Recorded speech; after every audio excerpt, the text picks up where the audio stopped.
All right, how's it going? Welcome back to another video here in the series on mechanics and relativity. We are still going through this section here on systems of particles, and the last video was spent looking at a couple different techniques that could be used to sort of simplify the calculations when it comes to computing the moment of inertia for a rigid body about some axis. And there were two different techniques that we looked at. They're both written right here. And I figured I'd just summarize them before moving on to the new material in this video. So the first technique that we looked at was a theorem known as the parallel axis theorem. And the basic idea is that we have some rigid body, which looks like this. And let's suppose that we want to compute the moment of inertia for this rigid body about this axis right here, denoted on the right.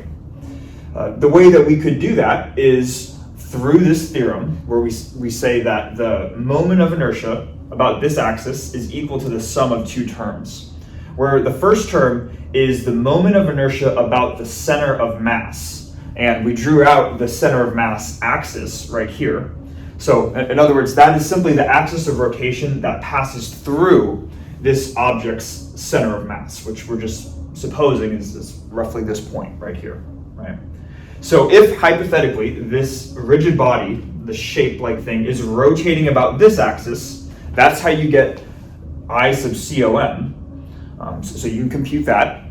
And then you add on this term right here, which is the total mass of your object, your rigid body, times this quantity d squared, where d represents the distance between the moment of inertia about the center of mass, I should say d represents the distance between this axis going through the center of mass versus the axis that you're actually trying to calculate, right? They're separated by some distance d, and then you just square that, and that's how you can compute the moment of inertia offset, or about some axis that is offset from the center of mass, okay? So that's the first technique that we looked at. And then the second, I guess, technique, if you want to call it that, was really just introducing this object called the inertia tensor. The inertia tensor is a symmetric rank 2 tensor. Because it's rank 2, it can be represented by a matrix. And assuming that we're working in 3 spatial dimensions, it's just a 3 by 3 matrix, where the a bth element of the inertia tensor, which we're denoting with the script I, the elements are computed like this. So the basic idea, right, is if you have a rigid body, it's composed of n different particles, then you are summing over those n different particles, where you're taking the mass, and then you're computing this quantity here in brackets. So that is the inertia tensor, or at least how to compute the elements of the inertia tensor. But the reason that it is useful, why we care about it, why it is a tool for calculating actual moments of inertia, has to do with this equation right here, where this is the moment of inertia, just regular uppercase I, and that's equal to this matrix vector equation, where n hat is some unit vector that is pointing pointing in some direction, and the inertia tensor is this matrix right here. So you have a row vector multiplied by a 3 by 3 matrix multiplied by a column vector. That overall product should give you just some scalar quantity, which is the moment of inertia, right? And the reason conceptually why this is useful is because essentially you can compute the moment of inertia for any given axis, n hat, through this equation right here. So this 3 by 3 matrix allows you to compute essentially infinitely many types of moments of inertia, depending on what direction n hat points in. So with this diagram that I have right here, I just tried to draw out a rigid body, and I drew out a solid arrow, and it's somewhat small. It's intended to be that way. It's supposed to be a unit vector, so a vector of length 1, and it's pointing in some direction. Specifically, this unit vector is parallel to this dashed line, which would be the axis of rotation about this axis that's at some angle relative to the vertical. Okay. So in short, the inertia tensor allows us to compute the moment of inertia with respect to some direction specified by n hat. Okay. So those are the two tools that we looked at. So we've been doing a lot now when it comes to talking about rigid bodies and calculating their moments of inertia, right? What we're going to be doing in this video is we're going to kind of put all the pieces together that we've been sort of accumulating so far when it comes to just talking about rigid bodies. And we're going to put them together in such a way that we're now going to look at a full rigid body in motion. So now the rigid body is no longer just rotating, but it's no longer fixed, but rotating around some axis. It's now allowed to rotate around some axis as it's moving through space. And we're going to show first some general equations to just mathematically describe a rigid body moving through space where it has both translational and rotational motion. And then we're going to go through some examples sort of towards the end of the video, just showing how we can use some of the quantities that we've gathered throughout the last couple of videos to actually write out equations of motion for these systems. Okay, so hopefully that makes sense. First thing that we're going to do is I'm going to erase the board right here, and we're going to talk about how can we mathematically describe the generalized motion of a rigid body as it moves through space.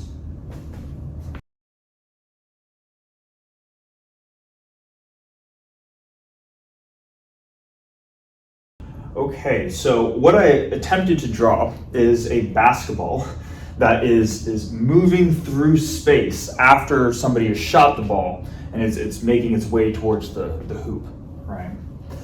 Now, if we want to, this is just going to be one example of a rigid body that's moving through space, but we're going to mathematically model this as some generalized rigid body, right?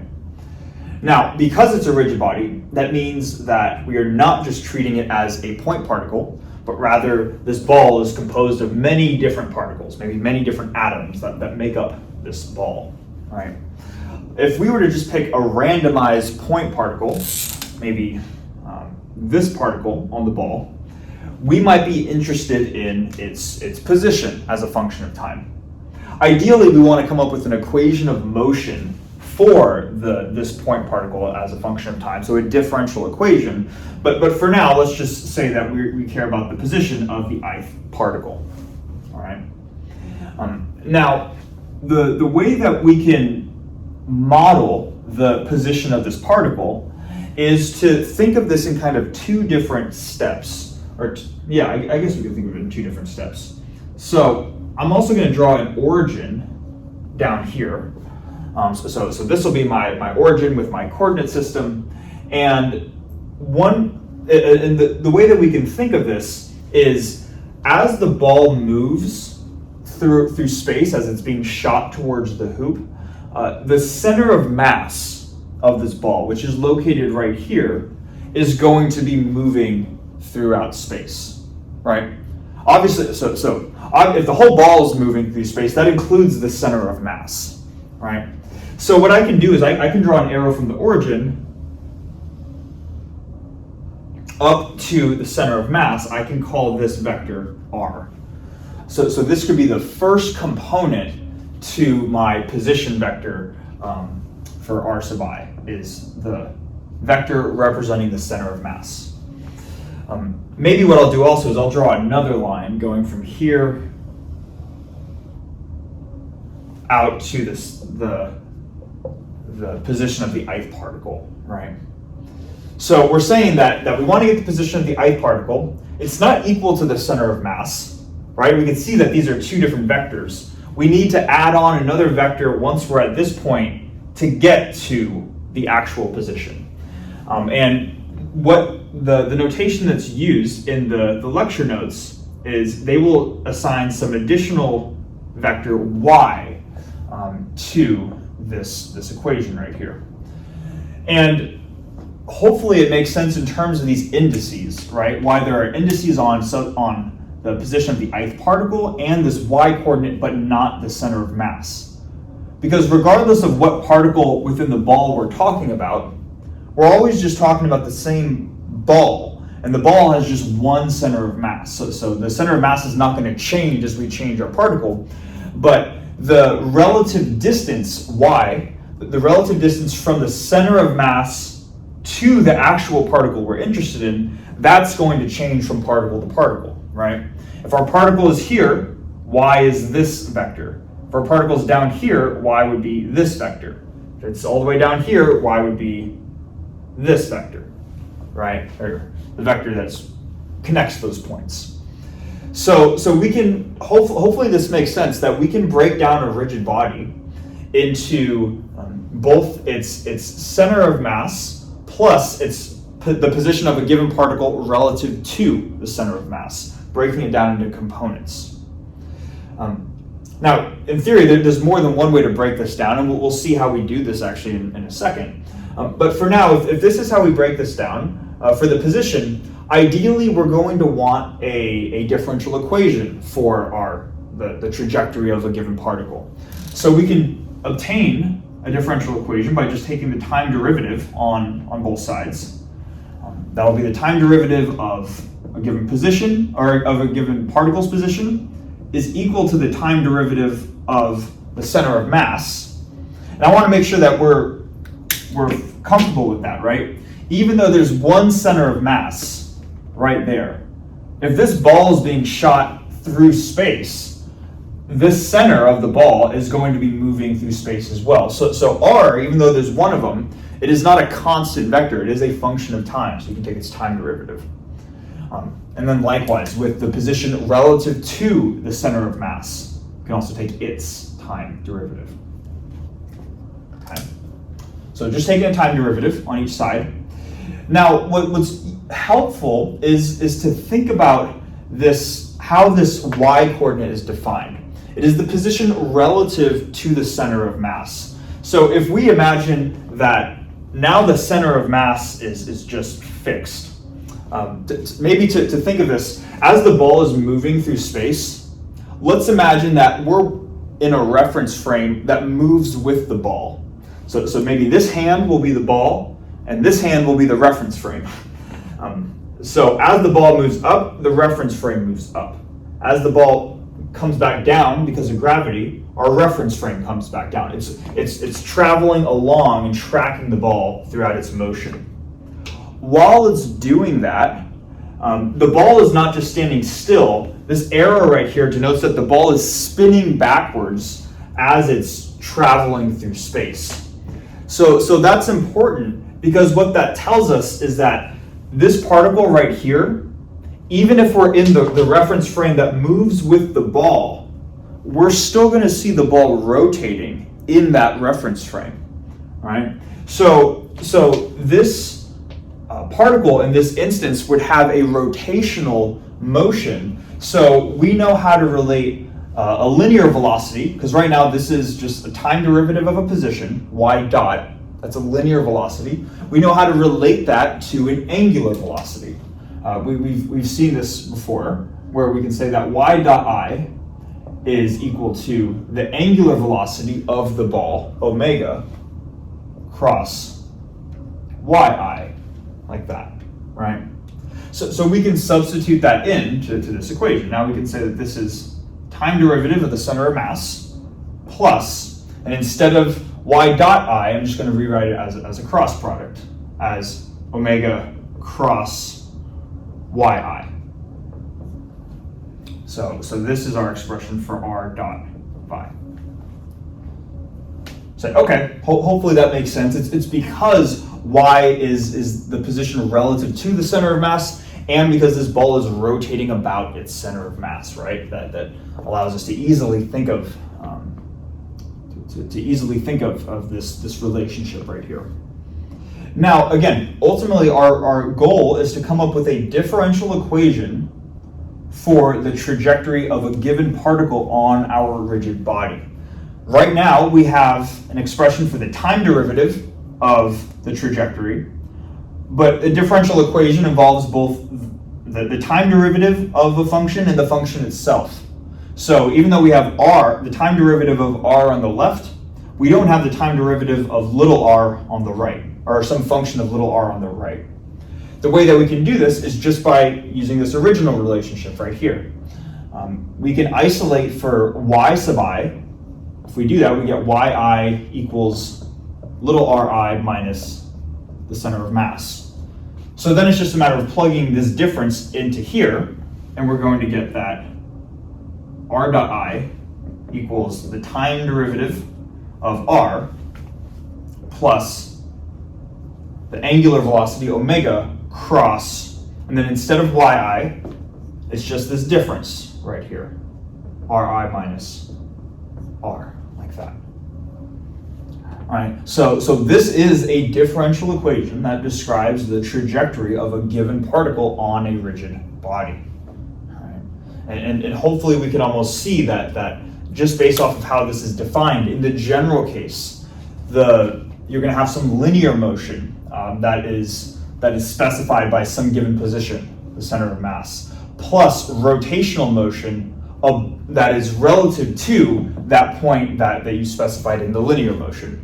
There are two general components to a particle's motion that we're seeing here, and this is just the mathematics to incorporate both of those. So hopefully that makes sense. When it comes to talking about the overall energy of a particle too, right? This is a differential equation that we can come up with, but what we're going to see throughout later in the video is a lot of times analyzing the motion of a rigid body can be easy if we work in terms of energy. So I just want to quickly comment on this. We've seen this before, but I want to make sure this is clear. In the general case, the total kinetic energy of a rigid body is not just the rotational kinetic energy, but it's the translational plus the rotational. So I'm going to write T translational plus T rotational, okay? And then it's just a matter of asking how do we compute each of these terms. Both of them inherently take the 1/2 mv squared form, but for a translational kinetic energy, we can kind of just imagine this ball as a point particle moving through space of total mass m. So this is 1/2 m, and instead of, I guess, v squared, if we're specifying the position of this basketball with the center of mass, r, then this would be 1/2 m r dot dotted with r dot, like this. That would represent the translational kinetic energy of the ball. As for the rotational kinetic energy of the ball, now that's when you have all of these particles that make up this ball that are rotating about the center.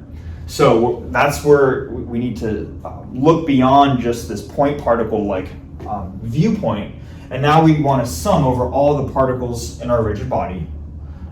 There's going to be a factor of 1/2, right? Plus 1/2.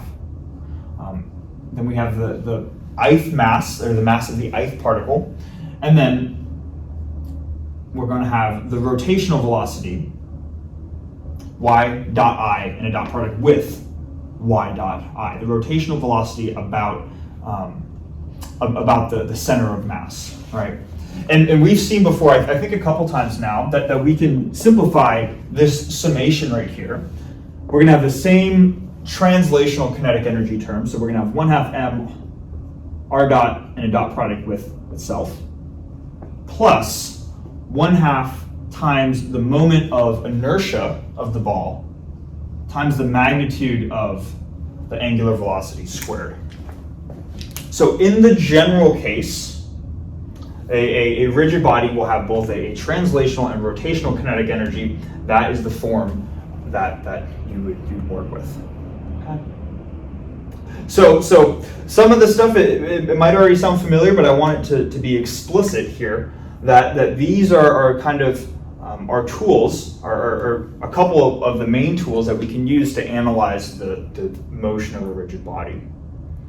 Now, as we're going to see it in one of the later examples, it's not always, it might seem like, oh, it's always intuitive to just take a rigid body, take some object, look at the position at the center of mass, and then also look at the position of everything relative to the center of mass. It might seem like that's the obvious thing to do. But as we're going to see in one of the examples, there will be instances where the position of the object which we're calling uppercase R right here, we might not always want it to be the center of mass. We might want it to be some point other than the center of mass. So what we're going to do is just to describe the mathematics for what happens if we want to now all of a sudden track still the trajectory of the rigid body, but we're now going to think of it as the rigid body's position might be some other point right here as this point moves through space. And then so that would be the translational part. And then as the ball rotates, we're going to think about it as rotations about this point right here. So thinking about it, just the motion in terms of a point other than the center of mass. We're going to go through that set of mathematics next.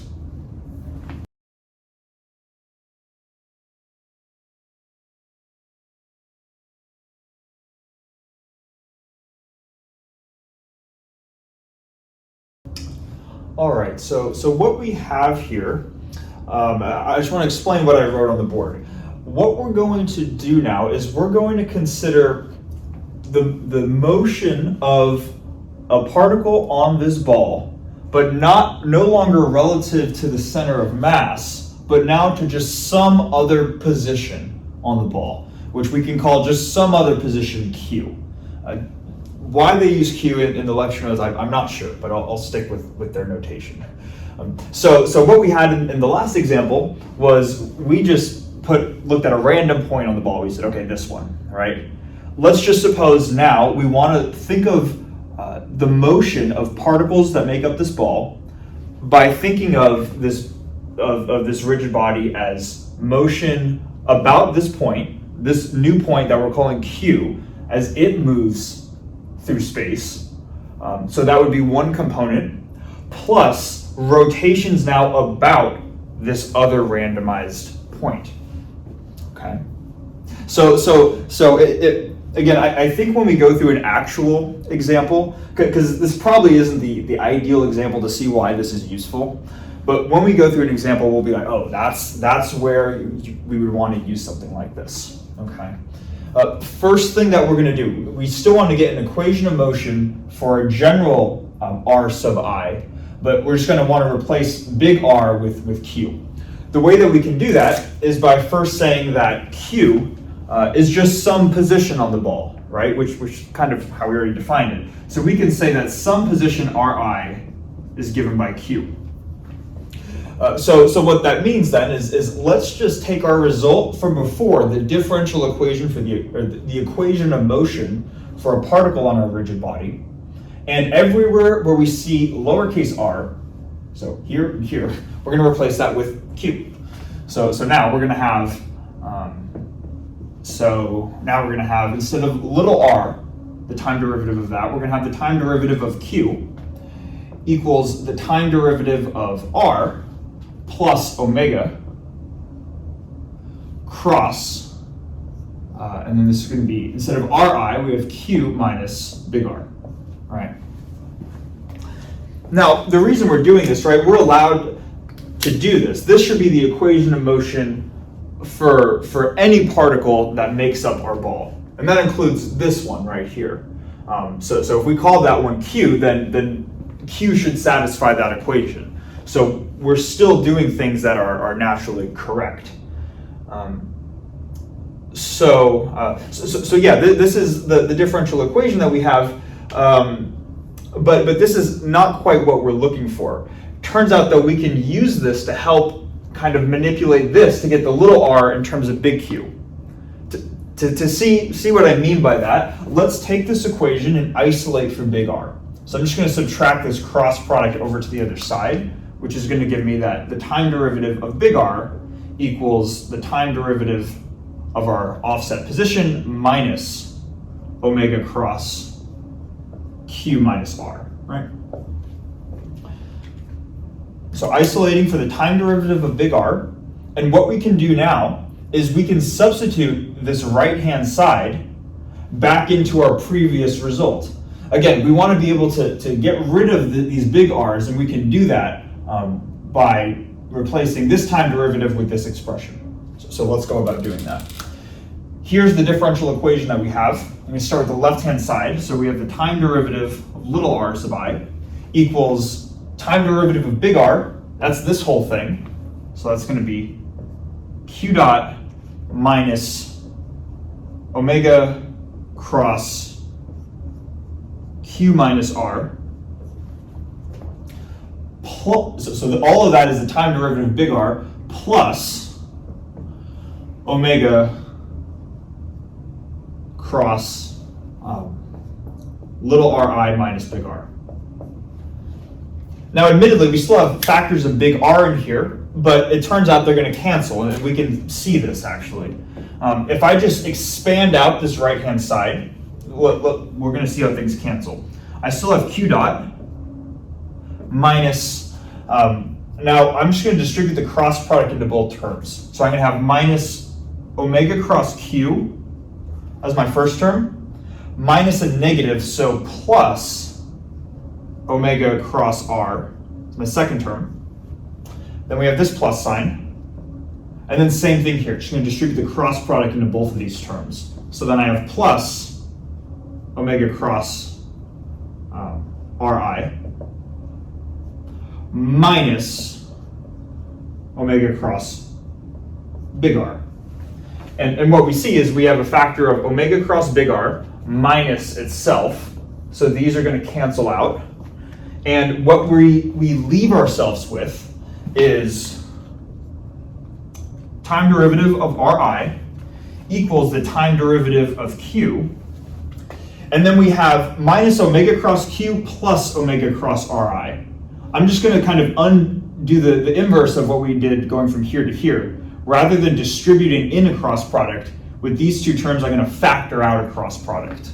So I'm going to have plus omega cross, and then that would be, the plus sign is here, so Ri minus Q, like that. Okay. So this then is the differential equation, or the equation of motion that describes or that is used to model the trajectory of any particle on this ball relative to not the center of mass, but now some other point. And what we notice is that it's almost like we just replaced big R with big Q. But I guess we did do that, right? But what's interesting about this is that the omega vector has not changed. And we've kind of discussed this when first introducing the angular velocity, that if you have a rigid body, so multiple particles in your system that are rotating about your system, even if you have different particles and in your system, they're all going to have the same angular velocity, right? So this is going to remain the same from here to here, which is kind of just a reminder of that fact that we talked about previously. All right. So kind of nice that structure-wise, both equations look the same. But yeah, we're going to eventually, going forwards, we're going to look at an example in both instances where we're going to want to look at the trajectory of particles about the center of mass and about some point other than the center of mass. So I'm going to erase the board, and then we're going to start going through examples.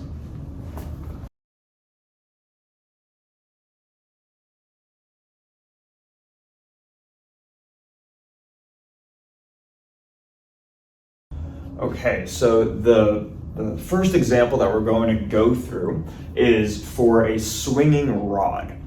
Now, a lot of times people will call this a pendulum, but typically when we've been dealing with pendulums so far in this video series, we'll have like a string, right, and then like a mass, a point mass at the end of it.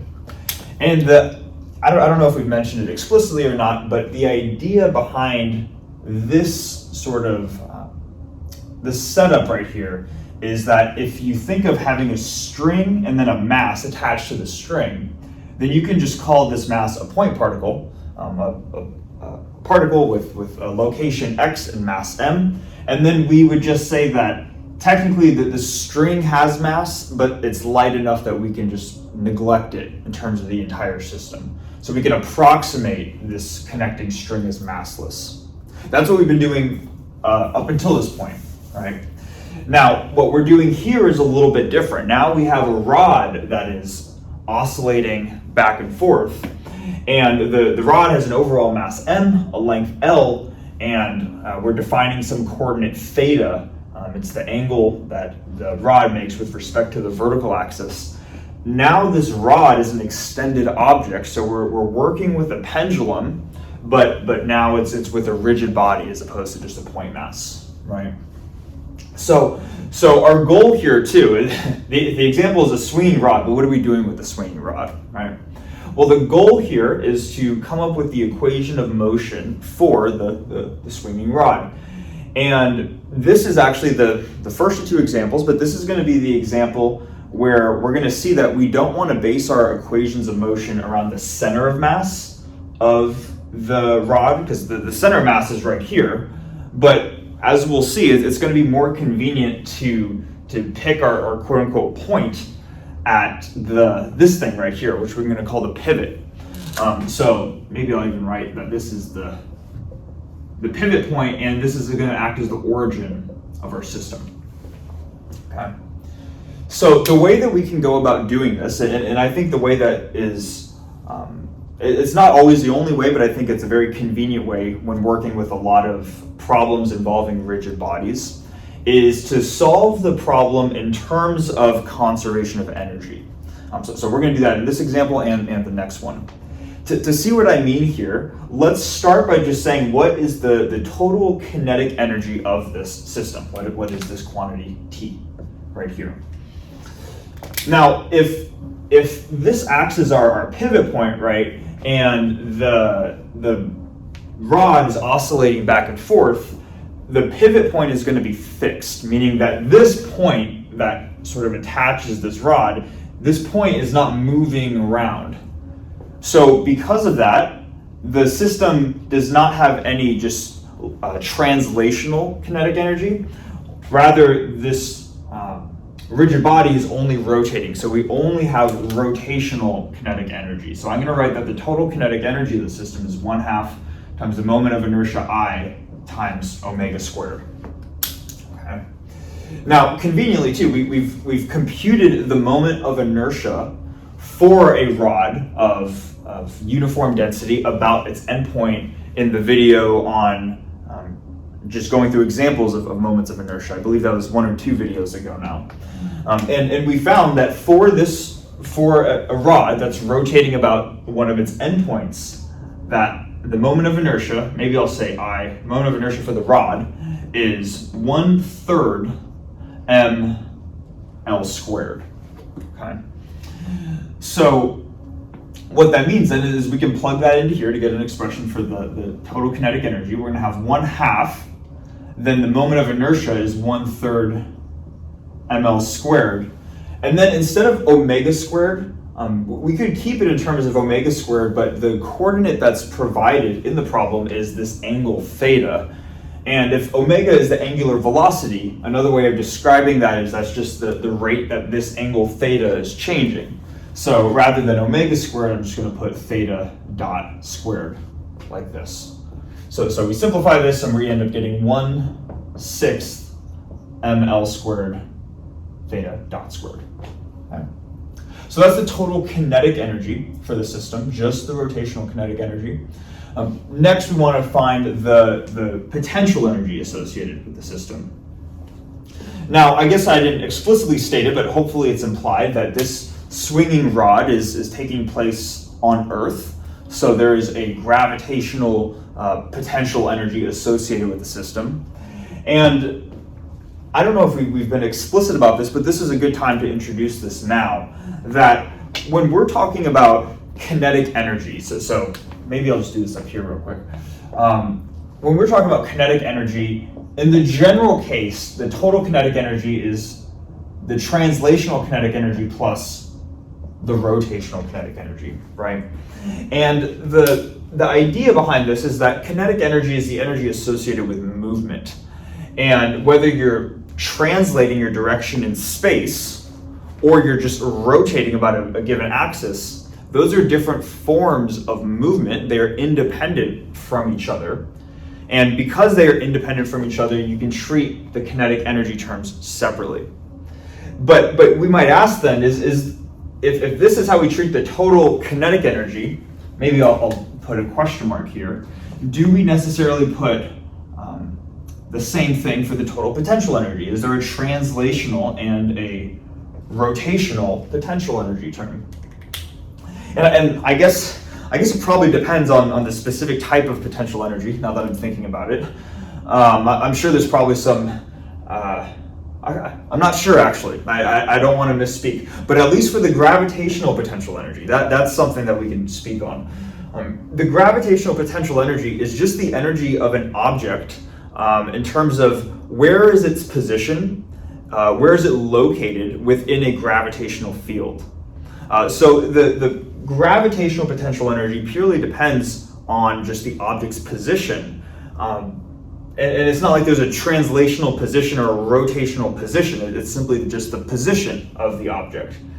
So because there's not that same type of sort of way that you can partition up motion when just talking about a position itself, the gravitational potential energy does not have a translational and rotational term. There's just the gravitational potential energy. To my knowledge, at least, I don't know of a potential energy term that gets broken into a translational and rotational potential energy.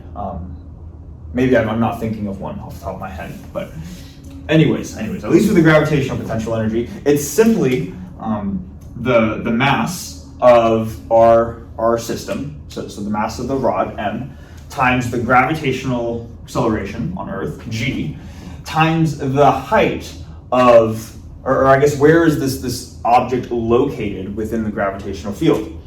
Now, because we need to specify a specific position for this object, we only need one position. We only can put one position for the gravitational potential energy, even though this is a rigid body. So in this case, when talking about the potential energy, we rethink of this of this rigid body as just a point particle.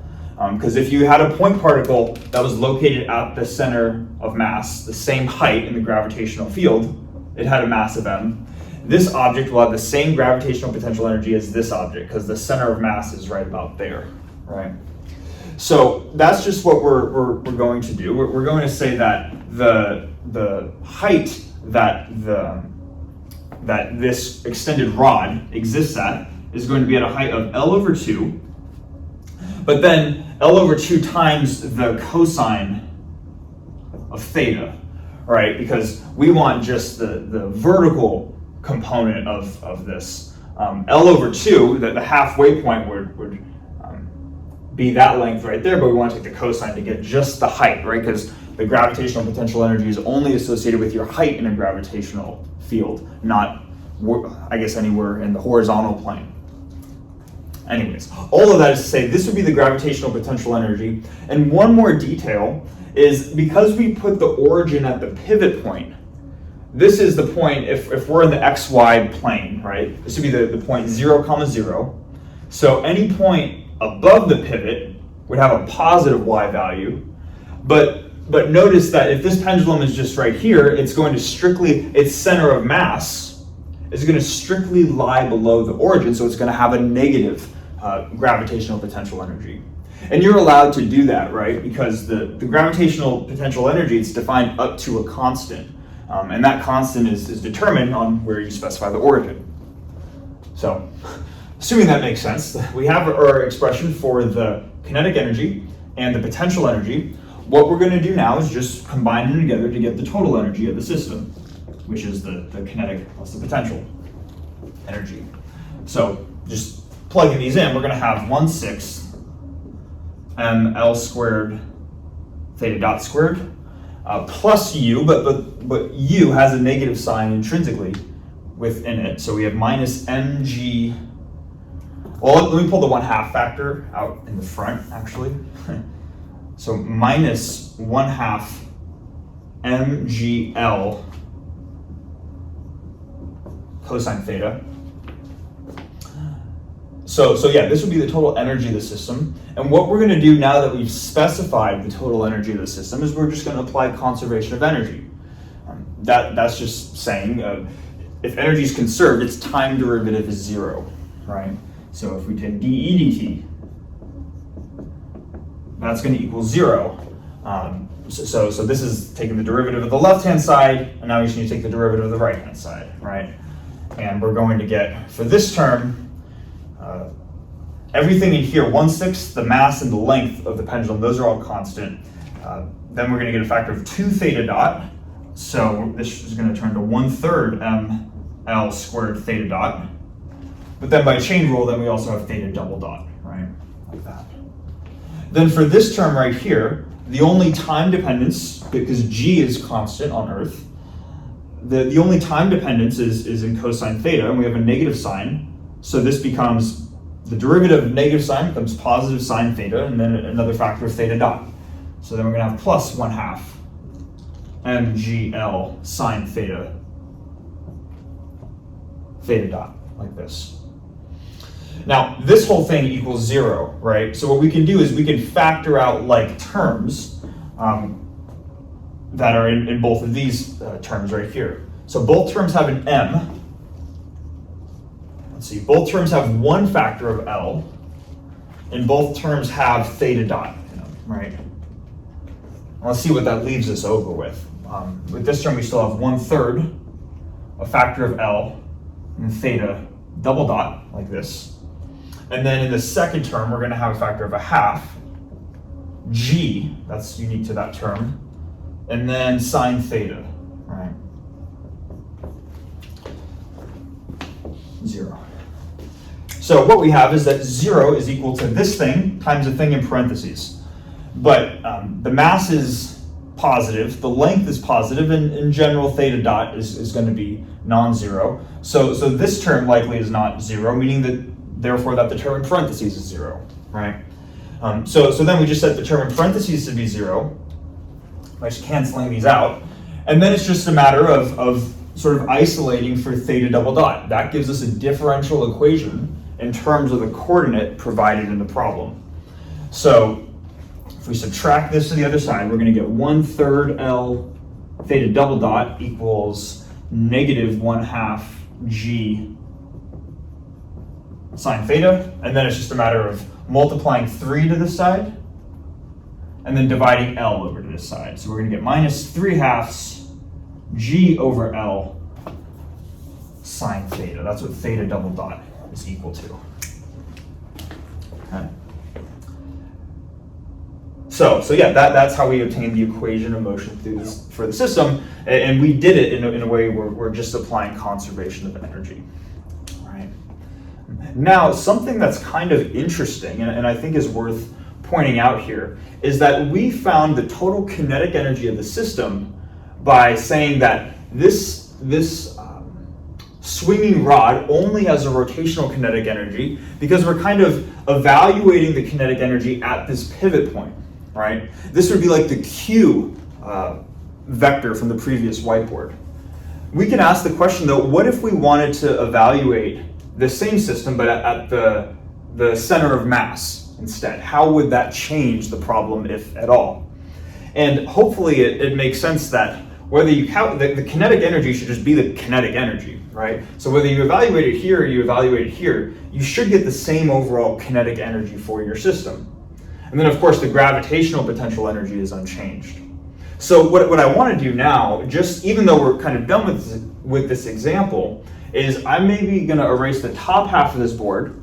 We're going to compute the total kinetic energy of the system where we use the center of mass kind of as our reference point. And I want to show that we can still get this 1/6 ml squared theta dot squared term.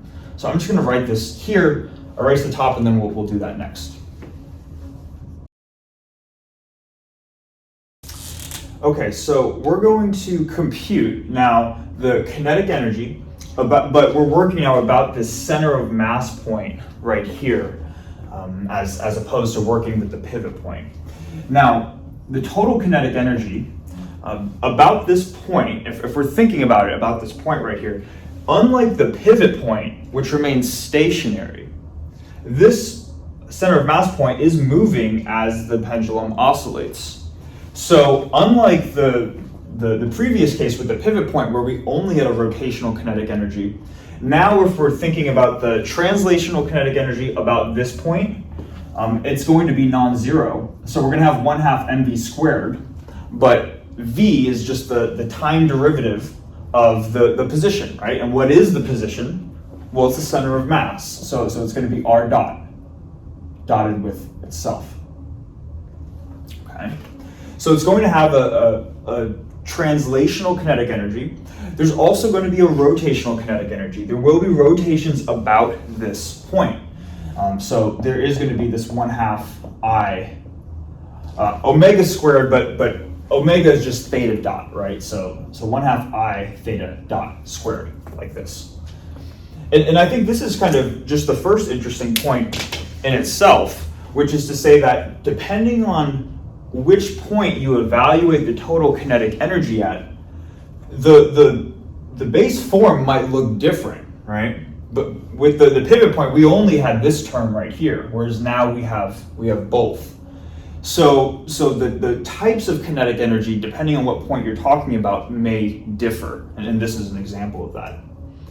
Now, to evaluate this a little bit further, let's start with this first term right here. So this is 1/2 times the total mass.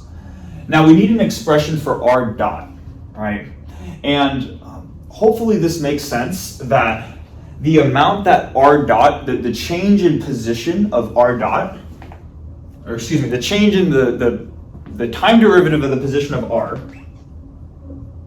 right, is simply going to be the length that this the center of mass is defined at, which is going to be L over 2, the midpoint of the pendulum, times how much the angle is changing with time, right? If the angle changes with time faster, then the center of mass is going to be moving more quickly. So r dot, the magnitude at least, is L over 2 times theta dot. So when we have r dot and a dot product with itself, that's really just going to give us L over 2 theta dot squared. That's how we can rewrite the translational kinetic energy in terms of the given coordinate. As for the rotational kinetic energy, we have 1/2 times the moment of inertia, but the moment of inertia about this point now, right? Now, we actually haven't done this example yet. We've computed the moment of inertia for a rod about one of its endpoints, but we haven't done it about the midpoint. So this will actually be a new calculation for us, but we don't need to go through the whole integral because we can actually just apply the parallel axis theorem. Maybe let's do that right now. So let's remind ourselves of what the parallel axis theorem tells us. It says that the moment of inertia I, some general moment of inertia, is equal to I times the moment of inertia at the center of mass plus md squared, like this. What we're looking for is the moment of inertia about this point, which actually is the center of mass. So unlike where we would normally apply the parallel axis theorem, we're not looking for just I by itself, but we're actually looking for I sub center of mass. So let's just isolate for that right now. I sub center of mass equals I minus m d squared. Now, just general I would be the moment of inertia about some other point, and we would need to have knowledge about what that other point is. In this case, we already know what the moment of inertia is about this pivot point right here. We know that it's 1/3 ml squared. So we're going to use that as our other moment of inertia. So this is I minus the mass times d. D is the distance, again, between the center of mass and the other point. And the distance between these two is half the length of the pendulum, or L over 2, and that quantity is squared. So looking at this, what we have is 1/3 ml squared minus 1/4 ml squared. If you simplify that, this is like 4/12 minus 3/12, or just 1/12 ml squared. So for and this is for the moment of inertia about the center of mass. That's this quantity right here. So I'm going to plug in 1/12 times ml squared, this quantity in for I, times theta dot squared. Now, if we were to just simplify this, let's see, this first term is going to give us a factor of a half, and then a factor of a half squared, so that's a fourth times a half, or 1/8. We have m L squared theta dot squared. This is what I'm getting for the first term. And then for the second term, I have a half times a 12th, or 1/24th, times ml squared theta dot squared. Now, let's see here. The common denominator between these is 24, so I can rewrite 1/8 as 3 over 24, and I can rewrite 1/12 as 2 over 24. And I think as I'm saying that, yeah, because that's not 1/12, right? Sorry, 1 over 2 times 1 over 12 is 1 over 24. That's the typo. You might have been screaming at it through the screen, or like it shouldn't be 1/12, it should be 1/24th, right? My apologies. This term is 1 over 8 with the fraction in front, rewritten as 3 over 24. But 1/2 times a 12th is 1 over 24.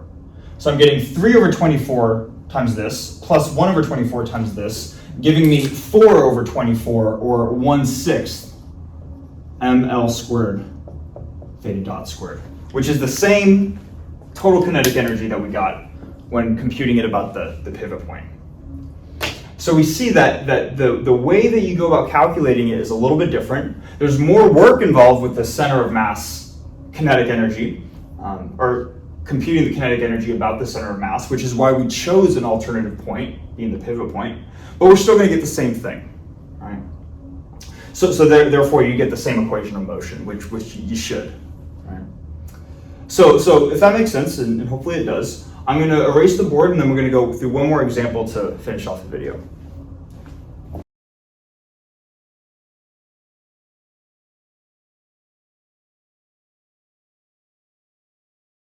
All right, so to finish off the video, we're going to go through one more example of a rigid body in motion, which in this case is going to be a rolling disc under the condition that there's no slipping, all right? And before we do anything, I want to make sure we understand what is meant by no slipping. It has a specific meaning in physics. It's when they say this means a specific condition is upheld. But I don't believe we've discussed it yet, so I think it's worth spending some time discussing. In order to understand it, let's just start with maybe a slightly simpler example where we have maybe the same disc or wheel or circular type object, but it's not on an incline, it's just going to be on a straight line. And rather than discuss the no slipping case, I actually want to discuss the slipping case. So let's pretend that this horizontal surface right here is a very slippery like surface. Maybe it's a sheet of ice, for instance. And I don't know about you, but if you've ever tried to drive your car over an icy surface, you can ask yourself what happens to the wheels on your car as you're trying to drive across that surface. Well, sometimes the wheels might be turning, but that doesn't mean the car is necessarily moving anywhere because it's so slippery. So that instance where the wheel is turning, but you're not moving forward is an instance of slipping. Now, how do we describe that mathematically, though, right? Like, what's the way of describing that? So as the wheel turns, different points on this circle, or this disc right here, are going to touch the surface, or touch the ground, make contact with the ground. At this moment in time, only the very bottom is going to make contact with the ground. But as the wheel turns a little bit, maybe now this edge is making contact with the ground. As it turns a little more, now this edge is making contact with the ground. And it keeps on going. So do you see that as the wheel turns, the amount of the wheel that makes contact with the ground is going to increase? And because this is the curved length, right here, we could say the arc length of this object is going to increase. More of this curved surface right here is going to touch the ground over time. So we can say with slipping, we could say, let's see, as the arc length of this circle increases, so as the arc length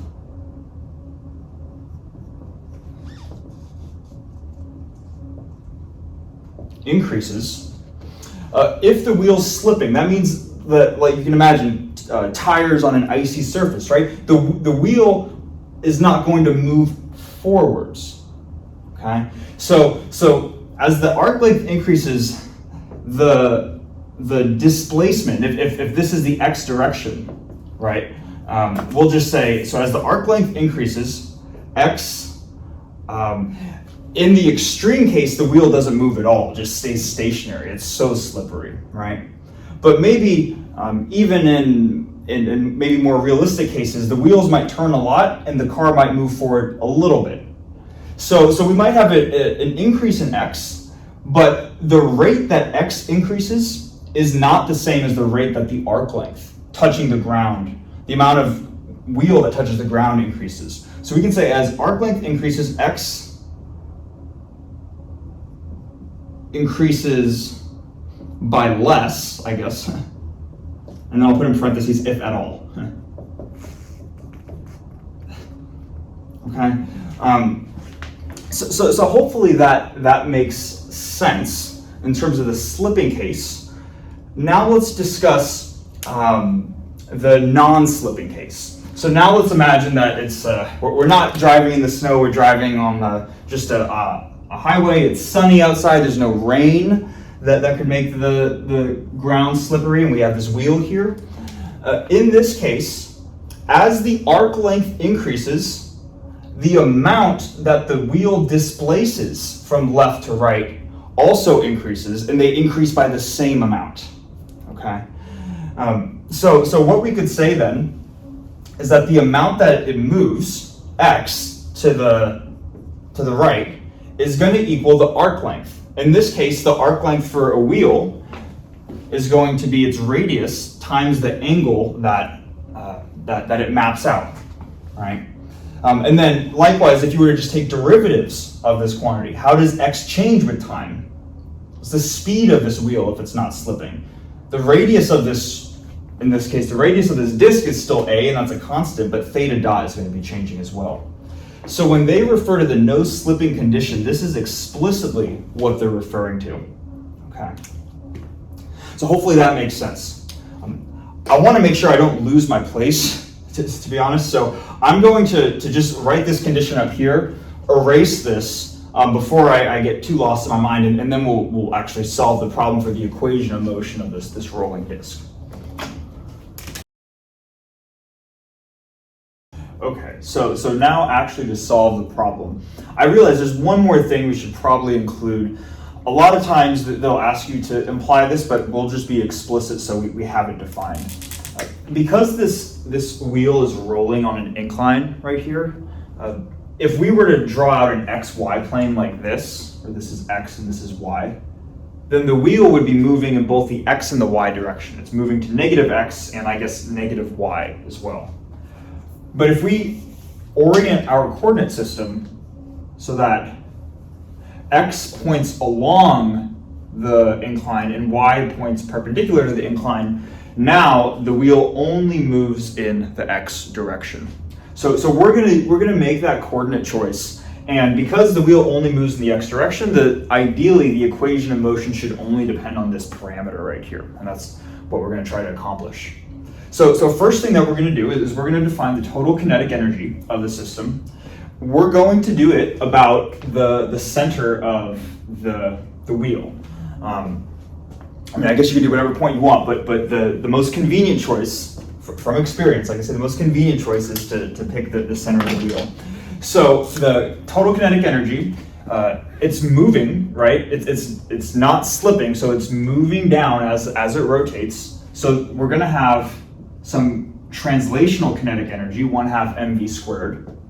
And then, because as it's moving down, it's rolling on the surface of the ramp, we're also going to have rotational kinetic energy, 1/2 I omega squared.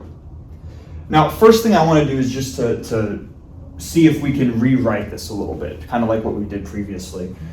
Starting with the translational term, we have 1/2 times the total mass of the disk. Instead of v, we're going to work with this coordinate x, so I'm just going to write x dot squared. We're going to do that. So that takes care of the translational term. And then for the rotational term, we have 1/2 times the moment of inertia. Fortunately, we've calculated this before. The moment of inertia for a disk rotating about its center should be 1/2 times the mass of the disk times the radius of the disk squared. So this is going to take place of I right here. And then we have omega squared, which again we could just think of as theta dot squared, right? But again, we have a relationship between our actual coordinate we want to use, x, or its derivative, and theta dot. We know that theta dot equals x dot over a.